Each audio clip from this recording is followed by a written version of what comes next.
Hello everyone, welcome to my channel. My name is सभी। ज्ञान की बारिश में आपका स्वागत है। आज हम पढ़ेंगे ड्रग एडमिनिस्ट्रेशन में पार्ट 2। ठीक है, इसमें हम क्या पढ़ेंगे? ड्रग एडमिनिस्ट्रेशन के बाद पार्ट 2। ठीक,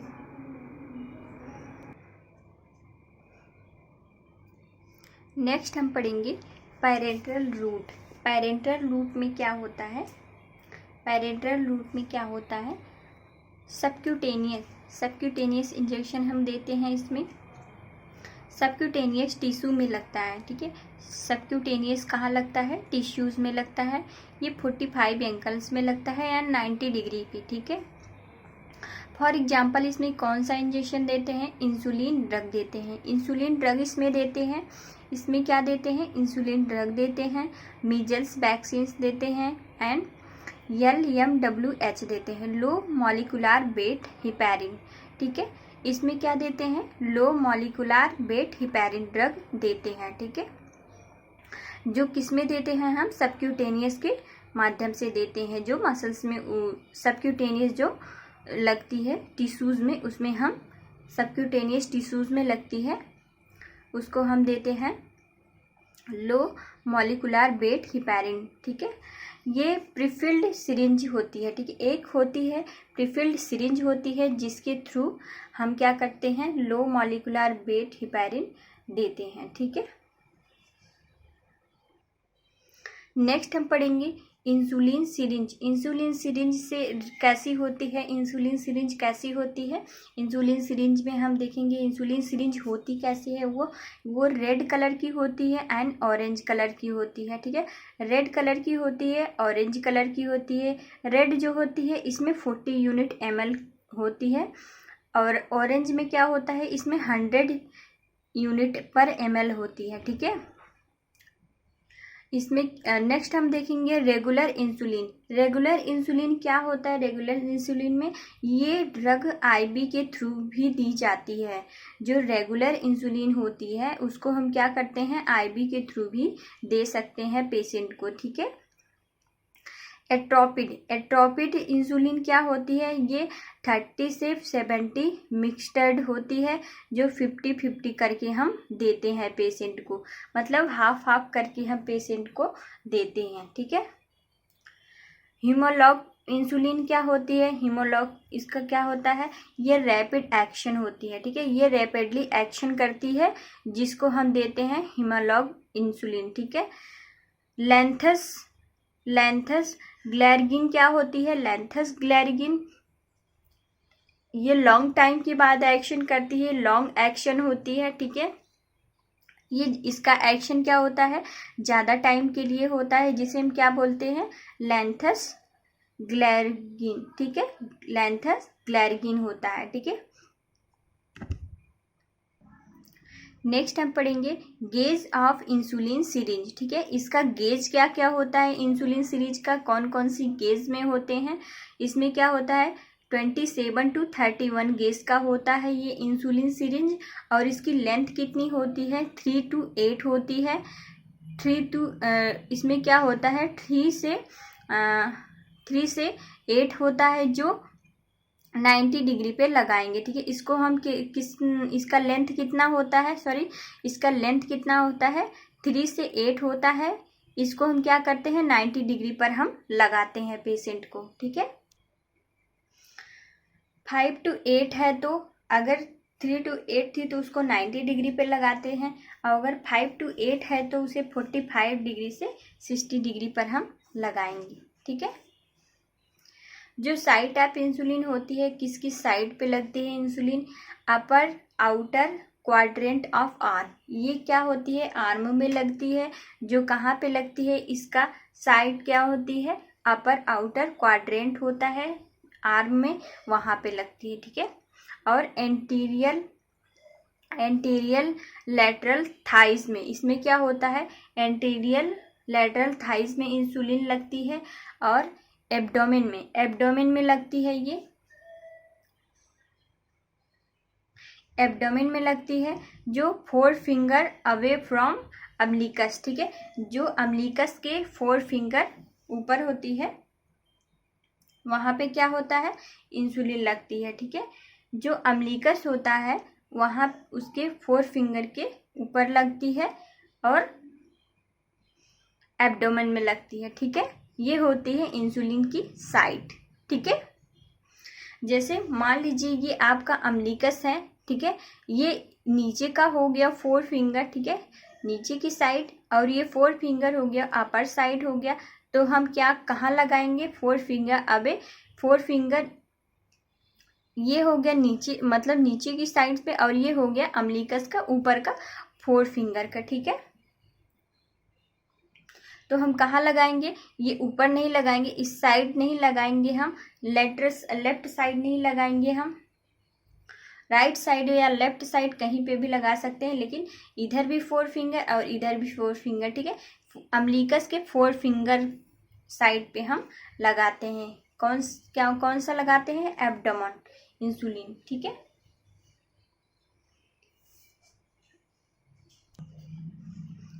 इंसुलिन का बेस्ट एब्जॉर्प्शन कहाँ होता है, इंसुलिन का बेस्ट एब्जॉर्प्शन कहाँ पे होता है, ये होता है इंसुलिन का बेस्ट एब्जॉर्प्शन एब्डोमेन में होता है, ठीक है। एवॉइड मसल्स डिस्ट्रॉफी क्या होता है, ये चेंज साइट इंसुलिन यूज, इसमें क्या होता है, चेंज साइट इंसुलिन को हम करते हैं एवॉइड मसल्स डिस्ट्रॉफी में, ठीक है। क्वेश्चन अगर आपको दे दिया जाता है कि इंसुलिन का बेस्ट एब्जॉर्प्शन कहाँ पे होता है, तो इंसुलिन का बेस्ट एब्जॉर्प्शन कहाँ होता है, एब्डोमेन में, ठीक है। नेक्स्ट हम पढ़ते हैं। नेक्स्ट क्वेश्चन रहेगा हमारा क्या इंसुलिन लगाने के बाद मसाज करनी चाहिए या नहीं। अगर आपको कोई क्वेश्चन कर लेता है कि इंसुलिन लगाने के बाद उसका मसाज करना चाहिए कि नहीं करना चाहिए, तो नहीं करना चाहिए। बट क्योंकि ईयरली एब्जॉर्प्शन होता है, इसमें क्या होता है, ईयरली एब्जॉर्प्शन होता है जिसमें हाइपोकैलेमिया हो सकता है, ठीक है। इसमें क्या होगा, ईयरली एब्जॉर्प्शन होता है जिससे हाइपोकैलेमिया हो सकता है, ठीक है। डिक्रीज ब्लड शुगर लेवल, जब ब्लड में शुगर लेवल कम हो जाता है, उस कंडीशन को क्या बोलते हैं, हाइपरकैलेमिया, ठीक है। तो इंसुलिन को लगाने के बाद हमें क्या नहीं करना चाहिए, मसाज नहीं करनी चाहिए, ठीक है। नेक्स्ट हम पढ़ते हैं, पेशेंट खाने के कितने टाइम पहले इंसुलिन लगाना चाहिए। पेशेंट को हमें खाने के कितने टाइम पहले इंसुलिन लगाना चाहिए, बिफोर 15 to 30 मिनट, ठीक है। 15 to 30 मिनट के पहले हम खाना खाने से पहले पेशेंट को इंसुलिन लगा सकते हैं, ठीक है।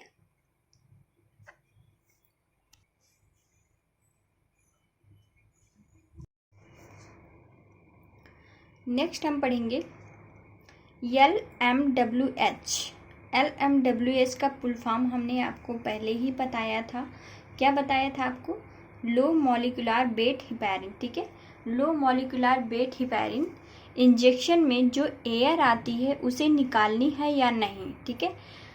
लो मॉलिक्यूलर वेट हेपेरिन में जो इंजेक्शन होता है उसमें एयर अगर आ जाती है तो उसको हमें निकालना चाहिए या नहीं, एयर नहीं हटानी है, जिससे स्लो एब्जॉर्प्शन होगा। अगर एयर हटा देंगे तो हमारा इंजेक्शन जो लगाएंगे वो एब्जॉर्प्शन नहीं हो पाएगा, वो बहुत जल्दी एब्जॉर्प्शन हो जाएगा, जिससे हमारा क्या होगा, हाइपोकैलेमिया की कंडीशन हो सकती है। इसलिए हमें एयर नहीं हटानी है, ठीक है। इससे क्या होगा कि स्लो एब्जॉर्प्शन होगा और कोई कंडीशन नहीं होगी, ठीक है। नेक्स्ट हम पढ़ते हैं insulin and duration.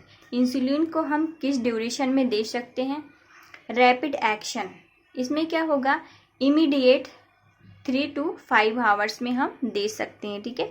Rapid action अगर करवाना है किसी पेशेंट को रैपिड एक्शन, तो उसको हमें क्या करना है, इमीडिएट में हमें 3 to 5 आवर्स में हम इंसुलिन दे सकते हैं, ठीक है।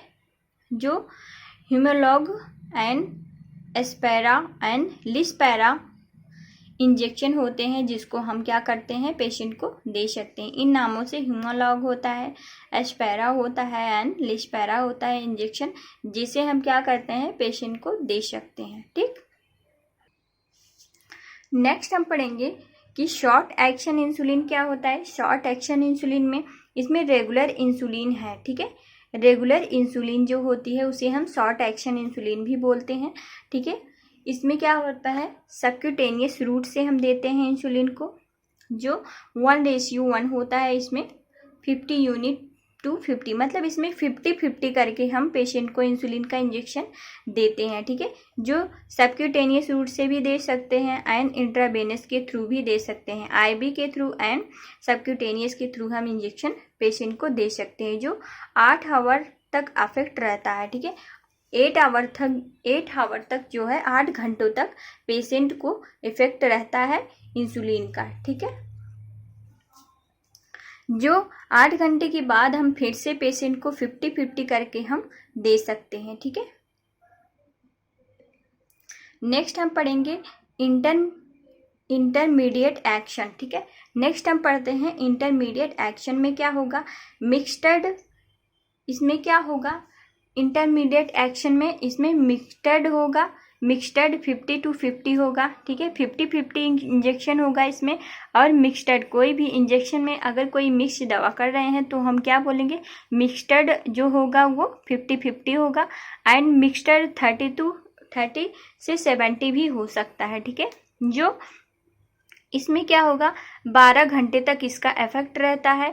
इसे NPH इंसुलिन भी कहते हैं। इसको हम क्या कहते हैं, NPH इंसुलिन भी कहते हैं, ठीक है।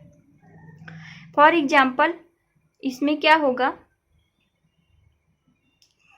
कि रैपिडली में जो होगा इसमें एक बैग के थ्रू होता है जो 50 एंड NPH जो होता है वो भी 50, जो क्लियर होता है और इसमें क्या होगा, क्लाउडी होता है, ठीक है। जो रेगुलर एयर डालनी है, ठीक। इसमें रेगुलर में जो होता है एयर डालनी है एंड NPH में एयर डालनी है। रेगुलर विदड्रॉ क्या होता है, इसमें 3 नंबर का होता है, 3 होता है। एंड विदड्रॉ NPH क्या होता है, वो फ्री। इसमें क्या होगा, नेचुरल प्रोटामिन, हिगामिन, ठीक है, हाइजीमिन होगा, ठीक है। इसमें क्या क्या होगा, रेगुलर एयर डालनी है, NPH एयर मिक्स करनी है, रेगुलर विदड्रॉ, ठीक है, एंड विदड्रॉ NPH क्या होता है, न्यूट्रल प्रोटामिन, हिगामिन, ठीक है। लॉन्ग एक्शन इंसुलिन, जो लॉन्ग एक्शन इंसुलिन होता है वो क्या होता है, इसमें लेंथस, इसमें क्या होता है, लेंथस। इसमें 10 PM पर देते हैं। इस इंजेक्शन को हम क्या करते हैं, लॉन्ग एक्शन इंसुलिन को इसे हम क्या करते हैं, 10 PM पर देते हैं। ग्लार्गिन नाम से ये आता है, ठीक है। ये इंजेक्शन किस नाम से आता है, ये इंजेक्शन आता है ग्लार्गिन नाम से आता है, जो 12 से 24 घंटे इसका इफेक्ट होता है, ठीक है। जो लॉन्ग एक्शन इंसुलिन होता है, जो लॉन्ग टाइम तक एक्शन करता है, उसको हम क्या, लॉन्ग टाइम के बाद ये एक्शन करता है तो उसे हम क्या बोलते हैं, लेंथस। इसे 10 घंटे के बाद हम दे सकते हैं, जिसका नाम होता है ग्लार्गिन नाम से आता है, जो 12 से 24 घंटे इफेक्ट रहता है, ठीक है इसका। नेक्स्ट हम पढ़ेंगे IM इंजेक्शन। ये क्या होता है, IM intramuscular injection. Intramuscular injection जो होता है उसे IM भी बोलते हैं, जो 90 डिग्री पर दिया जाता है, ठीक है। किसी भी पेशेंट को हम IM इंजेक्शन कैसे लगाते हैं, वो 90 डिग्री पर हम पेशेंट को लगाते हैं, ठीक है। एडल्ट होता है, इसमें 2 टाइप्स के होते हैं कि मतलब एडल्ट में कैसे इंजेक्शन देते हैं एंड चिल्ड्रन में कैसे इंजेक्शन देंगे, ठीक है। आइए हम पढ़ते हैं आगे। ग्लूटियल मसल्स में हम क्या देंगे, IM इंजेक्शन को हमेशा मसल्स में दिया जाता है, जो 90 डिग्री पर दिया जाता है, ठीक है। एडल्ट में हम क्या करेंगे, ग्लूटियल मसल्स पर देते हैं, जो बटक पर होती है, बटक्स पर जो होती है उसे हम ग्लूटियल मसल्स बोलते हैं, जहाँ पर हम एडल्ट को इंजेक्शन देते हैं, ठीक है। और चिल्ड्रन में हमारे जो बच्चे होते हैं उनमें हम थाइज में देते हैं, जहाँ उसमें क्या होता है, वास्टस लैटरलिस जो मसल्स होती है वहाँ पे हम चिल्ड्रंस में देते हैं इंजेक्शन को, ठीक है। IM इंजेक्शन हम बच्चों में कहाँ देते हैं, थाइस में देते हैं, जो वास्टस लैटरलिस मसल्स होती है उसमें देते हैं, ठीक है। नेक्स्ट हम पढ़ेंगे कि वेंट्रोग्लूटियल जो होता है, ग्लूटियल मसल्स में 2 टाइप्स की होती है, जो क्या होती है, वेंट्रोग्लूटियल होती है एंड डॉर्सोग्लूटियल होती है, ठीक है। जो वेंट्रोग्लूटियल होती है एंड डॉर्सोग्लूटियल में हम क्या करते हैं, IM इंजेक्शन देते हैं, और डेल्टॉइड में भी हम IM इंजेक्शन देते हैं, ठीक है। जो बच्चों में होता है वो वास्टस मिडालियस होती है 2 टाइप्स की, एंड वास्टस इंट्रामीडियस होती है, ठीक है। बच्चों में क्या होती है, बच्चों में ये मसल्स होती है, कौन सी, वास्टस मीडियलिस एंड वास्टस इंट्रामीडियस, ठीक है। यहाँ पे हम क्या करते हैं, चिल्ड्रंस में, बच्चों में हम क्या करते हैं, IM इंजेक्शन देते हैं, ठीक।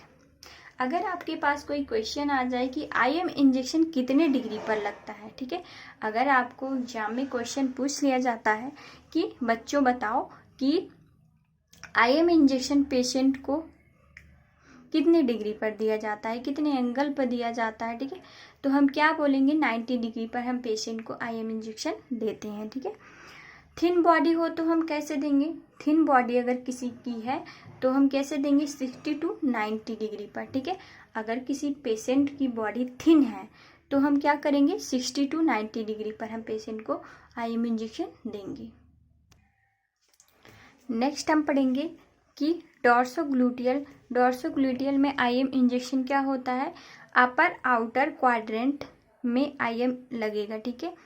जो डॉर्सोग्लूटियल मसल्स होती है, जैसे आपका ये हो गया बटक्स, ठीक है, ये बटक्स हो गया, इसमें 4 पार्ट कर लीजिए। इसमें जो ऊपर का लेटरल पार्ट होता है, इसमें हम क्या करते हैं, पेशेंट को इंजेक्शन देते हैं, ठीक है।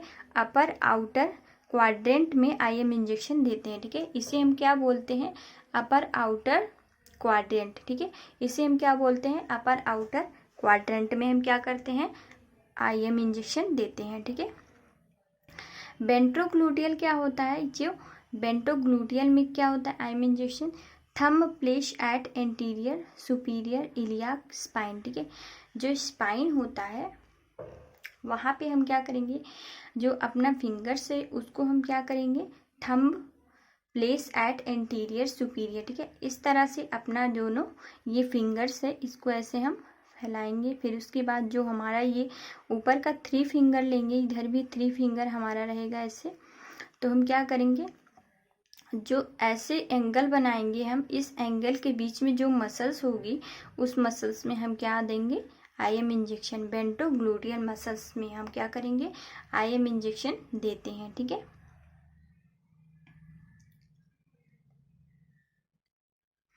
Thumb place at anterior and superior iliac spine, जो स्पाइन में हम ऐसे एंगल्स बनाएंगे।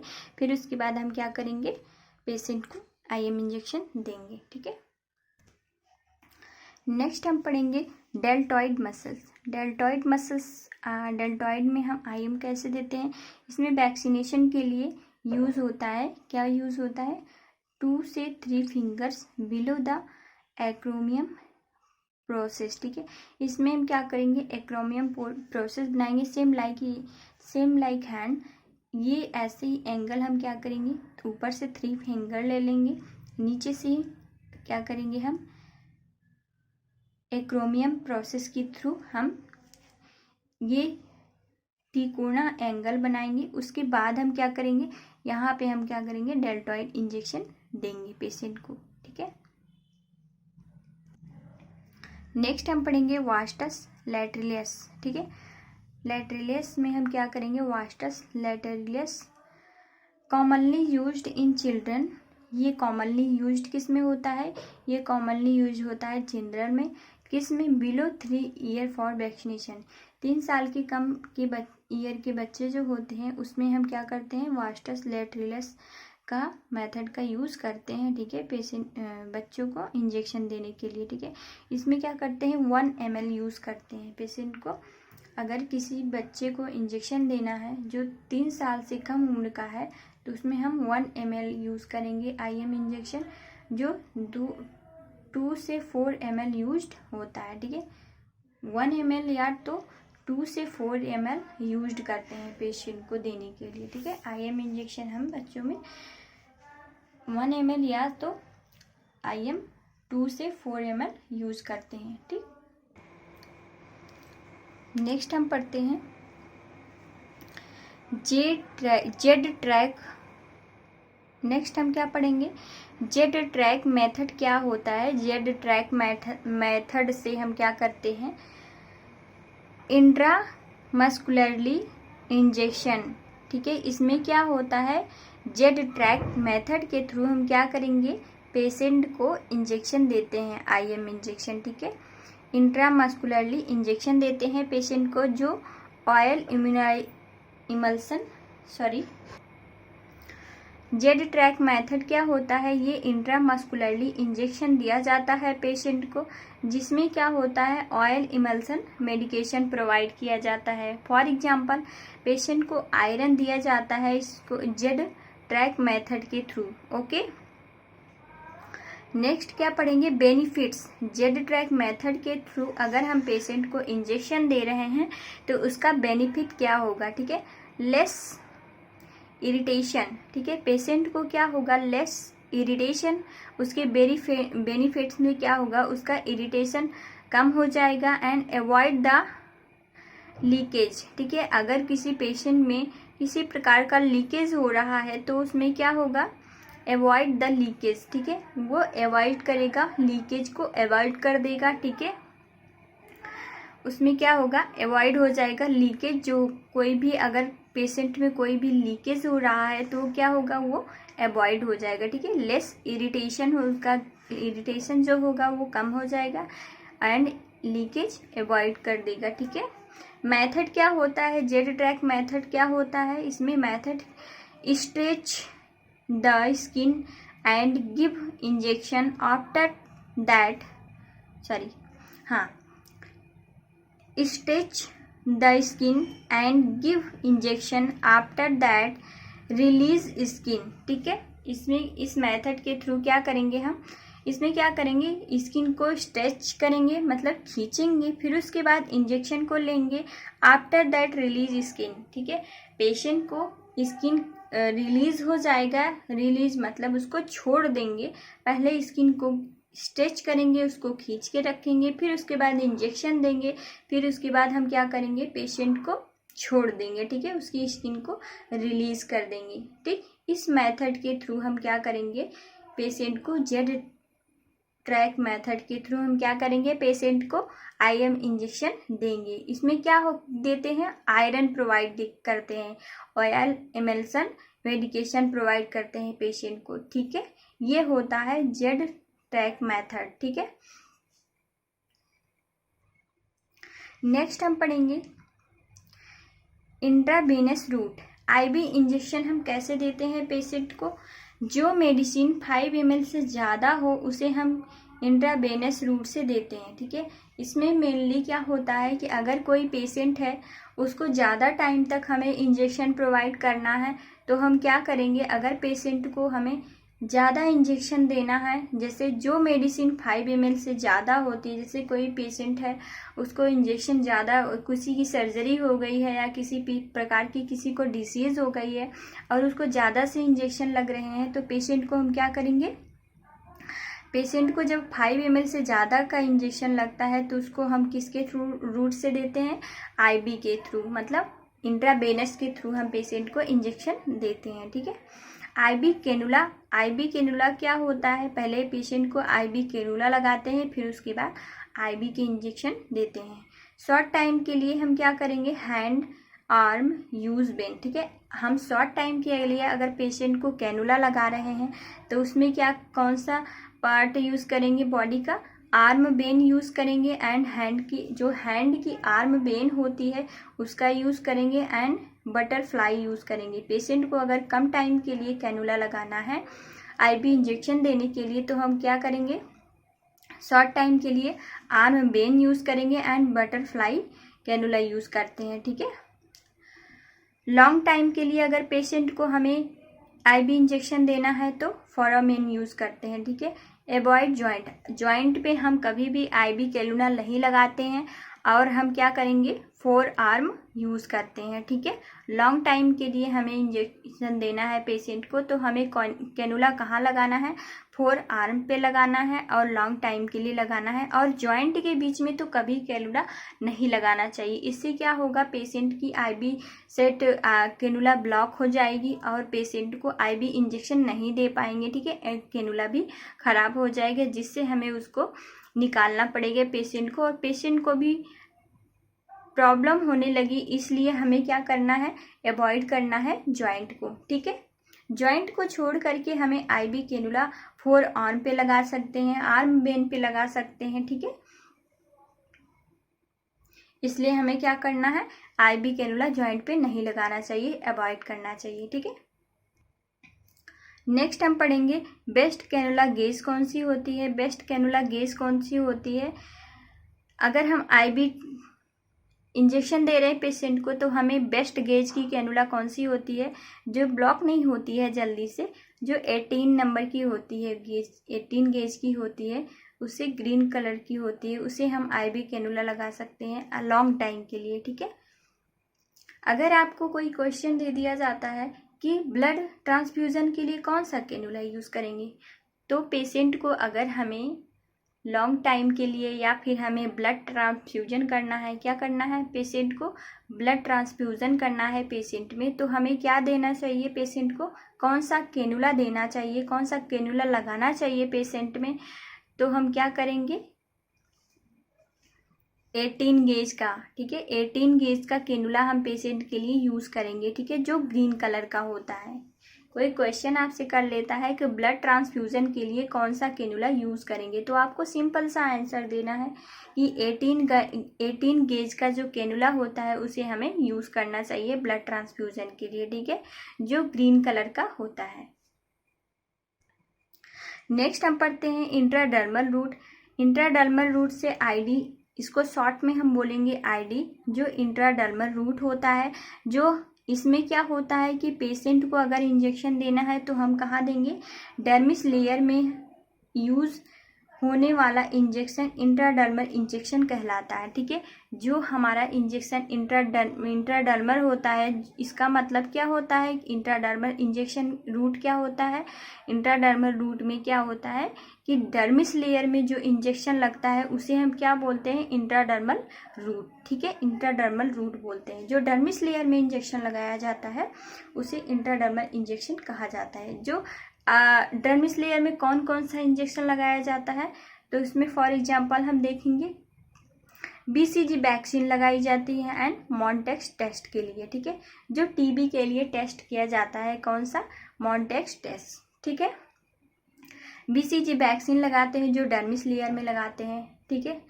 तो कौन कौन सा इंजेक्शन लगाएंगे, बीसीजी लगाएंगे एंड मॉन्टेक्स टेस्ट, जो टीबी के लिए हम टेस्ट करते हैं, ठीक है।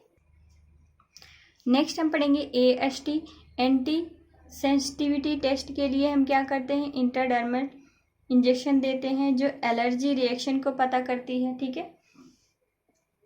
एक टेस्ट होता है जिसे हम बोलते हैं एएसटी या एंटी सेंसिटिविटी टेस्ट बोलते हैं, जो एलर्जी के रिएक्शन को पता करने के लिए हम करते हैं, जो इंट्राडर्मस में, जो डर्मिस लेयर में हम टेस्ट करते हैं, ठीक है।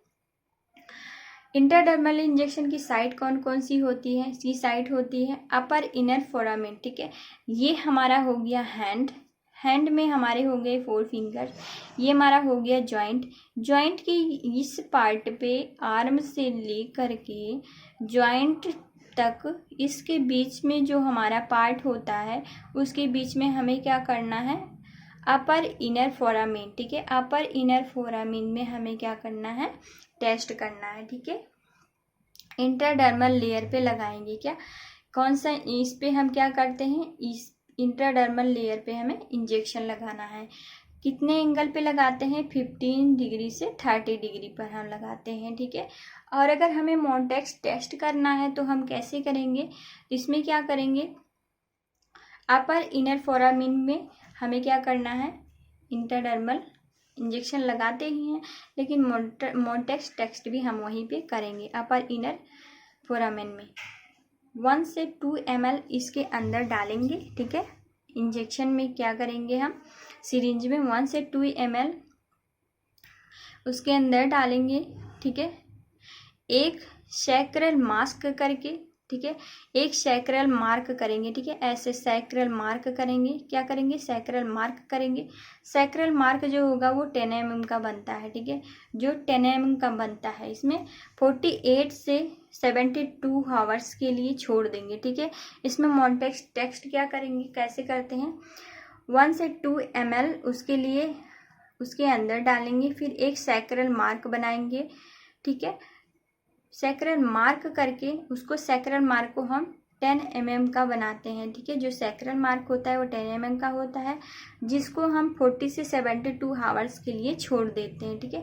कोई भी रिएक्शन होने पर डॉक्टर को इन्फॉर्म करेंगे। अगर कोई बॉडी में रिएक्शन होता है तो हम तुरंत पेशेंट को, अगर कोई भी बॉडी में रिएक्शन होता है तो हम क्या करेंगे, तुरंत डॉक्टर को इन्फॉर्म करेंगे, ठीक है। फॉर एग्जाम्पल अगर खुजली होती है, रेडनेस होता है, ईचिंग होती है, ठीक है, तो हम क्या करेंगे, डॉक्टर को इन्फॉर्म करेंगे। पीपीडी प्यूरिफाइड प्रोटीन डिराइव्स लेते हैं, ठीक है, डिराइव्स लेते हैं। क्या करते हैं, पीपीडी के प्यूरिफाइड प्रोटीन डिराइव्स लेते हैं, ठीक है। अगर कोई रिएक्शन नहीं आता है तो हमारा मॉन्टेक्स टेक्स्ट हो जाता है, ठीक है।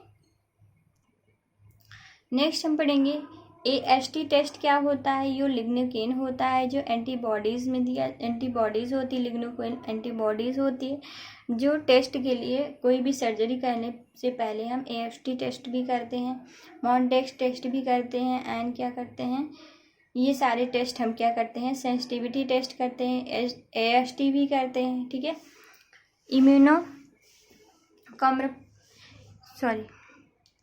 इम्यूनो कॉम्प्रोमाइज्ड पेशेंट है तो 5 mm का सैक्रल बनेगा तो टेक्स्ट पॉजिटिव है, ठीक है। अगर कोई पेशेंट इम्यूनो कॉम्प्रोमाइज्ड पेशेंट है, अगर इम्यूनिटी पावर उसकी कम है या फिर कोई कॉम्प्रोमाइज्ड हो रहा है तो पेशेंट को हम क्या करेंगे, 5 mm का उसका सैक्रल बनेगा। अगर कोई भी रिएक्शन नहीं होता है, कोई प्रॉब्लम नहीं है पेशेंट में, तो उसमें उसमें क्या बनेगा, 10 mm का सैक्रल बनता है, ठीक है। अगर 5 mm का सैक्रल बनेगा तो टेक्स्ट पॉजिटिव है। अगर 5 mm से ज़्यादा का सैक्रल बनता है तो पॉजिटिव नहीं, निगेटिव होता है, ठीक है। मॉन्टेक्स टेस्ट निगेटिव होता है। अगर 5 mm का सैक्रल बनता है तो वो टेस्ट क्या होता है, पॉजिटिव माना जाता है, ठीक। Needle gauge length and angle. अगर पेशेंट को हम देखेंगे कि पेशेंट में नीडल की गेज कितनी होती है, लेंथ कितना होता है और उसका एंगल कितना होता है, आज इसके बारे में हम नेक्स्ट पढ़ते हैं, ठीक है। इंजेक्शन कौन सा है, जैसे डेल्टॉइड हो गया जो आर्म में लगता है, ठीक है, उसकी लेंथ कितनी होनी चाहिए, 1 से 1.5। उसका गेज कितना होना चाहिए, 19 से 22, जो कितना लगेगा, 90 एंगल पे लगता है पेशेंट को, ठीक है। डेल्टॉइड पे हम क्या करेंगे, इंजेक्शन 90 एंगल पर लगाते हैं। वास्टस लैटरलिस जो मसल्स में लगता है, जो थाइस में लगता है, ठीक है, थाइस में लगता है मसल्स में, जो कितने उसकी लेंथ कितनी होगी, 1 से 1.5। जो इसका गेज कितना होता है, निडल की गेज कितनी होती है, 19 से 22 गेज की होती है। और निडल एंगल कितना होगा, निडल एंगल हमारा जो होगा वो 90 एंगल पे हम लगाएंगे पेशेंट को, ठीक। नेक्स्ट हम पढ़ेंगे हिप्स एंड वेंट्रोग्लूटियल साइड, ठीक है। हिप्स एंड वेंट्रोग्लूटियल साइड जो होती है, इसमें लेंथ कितनी होगी, 1 से 1.5, और इसका गेज कितना होगा, इसकी नीडल की गेज होगी 19 से 22, एंड किस एंगल पे लगाएंगे, 90 एंगल पे, ठीक है। बटक्स डॉर्सोग्लूटियल होता है, जो बटक्स होती है वो डॉर्सोग्लूटियल्स पे लगती है, ग्लूटियल मसल्स पे, जो इसका लेंथ होगा 1 से 1.5, एंड इसकी गेज कितनी होगी नीडल की, 19 से 22। किस एंगल पे लगाएंगे, 90 एंगल पे, ठीक है। हमेशा किसी भी पेशेंट को हम मसल्स में इंजेक्शन लगभग 90 एंगल पे ही लगाते हैं, ठीक है, क्योंकि इसका नॉर्मल एंगल होता है 90 एंगल पे, ठीक है। अगर कोई पेशेंट थिन बॉडी का होता है तो उसमें भले ही 60 to 90 एंगल पे लगाते हैं, और मेनली पेशेंट में हम 90 एंगल पे ही मसल्स का इंजेक्शन, IM इंजेक्शन देते हैं, ठीक है। नेक्स्ट हम पढ़ते हैं classification of drug according to action, ठीक है। इसका क्लासिफिकेशन क्या होगा अकॉर्डिंग टू ड्रग, ठीक है। एक्शन क्या होगा ड्रग का, क्लासिफिकेशन ऑफ ड्रग का क्लासिफिकेशन क्या होगा एंड उसका एक्शन क्या होगा, ठीक है। आज हम देख लेते हैं, ठीक है। नेक्स्ट हम क्या पढ़ेंगे, फर्स्टली हम पढ़ेंगे एनाल्जेसिक। एनाल्जेसिक क्या होता है, टू रिड्यूस पेन, ये पेन को रिड्यूस करता है, जिसमें फॉर एग्जांपल इसमें ड्रग कौन कौन सी होगी, ट्रामाडोल होगी, डाइक्लोफिनेक एंड आइबुप्रोफेन होता है। आइबुप्रोफेन किस में होता है मेनली यूज, इसका यूज दिस ड्रग डिस्मेनोरिया क्या होता है, पेन इन मेंस्ट्रुअल साइकिल, ठीक है। अगर किसी लेडीज़ को मेंस्ट्रुअल साइकिल है और उस टाइम पे उसको पेन हो रहा है तो उसमें हम कौन सा ड्रग देंगे, आइबुप्रोफेन, ठीक है, जो पेशेंट को पेन से, दर्द से रिलीफ दिलाएगा, ठीक है, उसका दर्द कम करता है, ठीक है। तो हम इसको हम क्या करेंगे, डिस्मेनोरिया की कंडीशन में हम किसी भी लेडीज़ को या किसी महिला को हम दे सकते हैं, जो कौन सा ड्रग है, आइबुप्रोफेन। और मेनली वैसे ही लोगों को देते हैं, डाइक्लोफिनेक देंगे, ट्रामाडोल दे देंगे, PCM दे देते हैं, ठीक है। नेक्स्ट हम पढ़ेंगे नेक्स्ट ड्रग एनेस्थेटिक ड्रग, ठीक है। एनेस्थेटिक ड्रग में क्या होगा, ये लॉस ऑफ सेंसेशन, ठीक है। इसमें क्या होगा, सेंसेशन जो होता है पेशेंट का वो लॉस हो जाएगा इस ड्रग के देने से, ठीक है। जो इसका यूज होगा जनरल एनेस्थेटिक, जो एनेस्थीसिया के लिए दिया जाता है, ठीक है, जिसमें क्या होगा, हेलेथिन जो होता है फॉर एग्जांपल इसमें यूज़ किया जाता है एनेस्थेटिक ड्रग में, ठीक है, जो सेंसेशन को लॉस कर देता है, इसको कम कर देता है, ठीक। इसमें क्या देते हैं, लिग्नोकेन देते हैं 2% एंड प्रोपोफॉल देते हैं, मिल्क लाइक होता है। ये कैसे होता है प्रोपोफॉल, ये होता है मिल्क लाइक होता है, जो रिड्यूस करता है बीपी को। बीपी को क्या करता है, ये रिड्यूस कर देता है, जिसका नाम होता है प्रोपोफॉल, ठीक है। इसमें ये एनेस्थेटिक ड्रग मेनली किस में यूज़ किया जाता है, इसका यूज जो है स्पाइनल में किया जाता है। कोई पेशेंट की सर्जरी हो रही है तो उस टाइम पे हम क्या करते हैं, छोटी मोटी हो या बड़ी सर्जरी हो गई या कोई ऑपरेशन हो गया तो हम वहाँ पे कौन सा देते हैं, एनेस्थेटिक ड्रग देते हैं, एनेस्थीसिया देते हैं, जिसमें क्या होता है पेशेंट को उसका सेंसेशन लॉस हो जाता है और कोई भी प्रोसीजर करने पे उस पेशेंट को पेन नहीं होता है, ठीक है। तो मेनली हम एनेस्थेटिक ड्रग किस में यूज़ करते हैं, स्पाइनल में यूज़ करते हैं एनेस्थीसिया ड्रग, ठीक है। स्पाइनल एनेस्थीसिया ड्रग यूज़ करते हैं, जिसमें क्या होगा, र्यूबीवैक्सीन होगा एंड ब्यूबीवैक्सीन, ठीक है। इस नाम से आता है एनेस्थेटिक ड्रग जो स्पाइनल में यूज़ होता है, रूबीवैक्सीन होता है एंड ब्यूबीवैक्सीन, ठीक है। और इसमें क्या होता है, एट्रोपिन जो ड्रग होती है वो बीपी को बढ़ाने के लिए जो है किया जाता है इसका यूज। एट्रोपिन जो ड्रग होती है, अगर किसी की बीपी कम हो गई है या फिर किसी पेशेंट की बीपी जो होती है ओटी में जाने के बाद उसकी बीपी कम होने लगती है, घबराने लगता है, तो उस कंडीशन में अगर किसी की बीपी कम हो जाती है तो उसको बढ़ाने के लिए नॉर्मल रेंज पर करने के लिए हम क्या देते हैं, एट्रोपिन ड्रग देते हैं, ठीक है। नेक्स्ट हम क्या पढ़ेंगे, एंटीपायरेटिक ड्रग। एंटीपायरेटिक ड्रग में हम कौन सा ड्रग देंगे, क्या करता है antipyretic drug, to reduce fever, इसमें क्या होगा, टू रिड्यूस फीवर होगा। इसमें क्या होगा, पेशेंट का अगर किसी पेशेंट को फीवर है या फिर उसको बुखार हो गया है तो उसको हम क्या देंगे, पैरासीटामॉल ड्रग देते हैं पेशेंट के बुखार को कम करने के लिए। नेक्स्ट हम पढ़ेंगे एंटीपायरेटिक ड्रग में हमने पढ़ लिया था टू रिड्यूस फीवर, इसमें कौन सी ड्रग देंगे, पैरासीटामॉल, ठीक है। नेक्स्ट पढ़ते हैं एंटी डायरियल ड्रग, ठीक है। एंटी डायरियल ड्रग में हम कौन सा एंटी डायरियल ड्रग हम इसका क्या होगा, ये किसमें यूज होता है, टू स्टॉप डायरिया। अगर किसी पेशेंट को डायरिया है तो उस पेशेंट को हम कौन सी ड्रग देंगे, स्पारलक सेक्ट, ठीक है, स्पारलक सेक्ट देंगे, ठीक है, उसको हम कौन सी ड्रग देंगे, स्पारलक सेक्ट।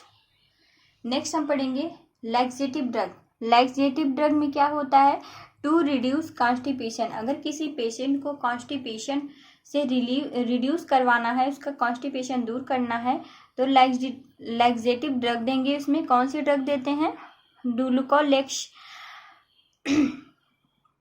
डल्कोलेक्स देंगे।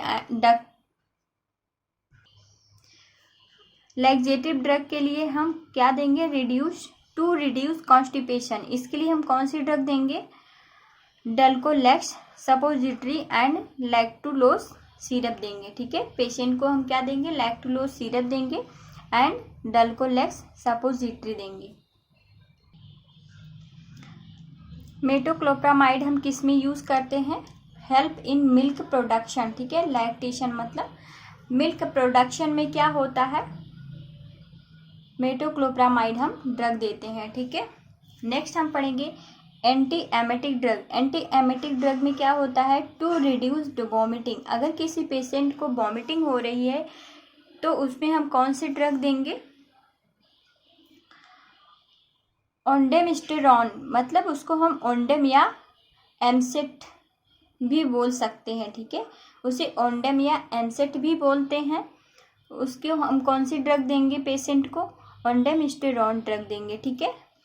और कौन सी ड्रग देंगे पेशेंट को, मेटोक्लोप्रामाइड, जो पेरिनॉर्म या रिलीजन के नाम से आता है, ठीक है, पेरिनॉर्म के नाम से भी आता है। इसमें हम क्या यूज करते हैं, वोमिटिंग को कम करने के लिए ओंडेमिस्टेरॉन देंगे या मेटोक्लोप्रामाइड देंगे, जो पेरिनॉर्म से भी आता है, ठीक है।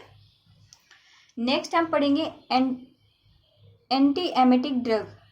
एमेटिक ड्रग में क्या होता है, टू इंड्यूस वोमिटिंग, ठीक, किसी पेशेंट को वोमिटिंग करवानी है।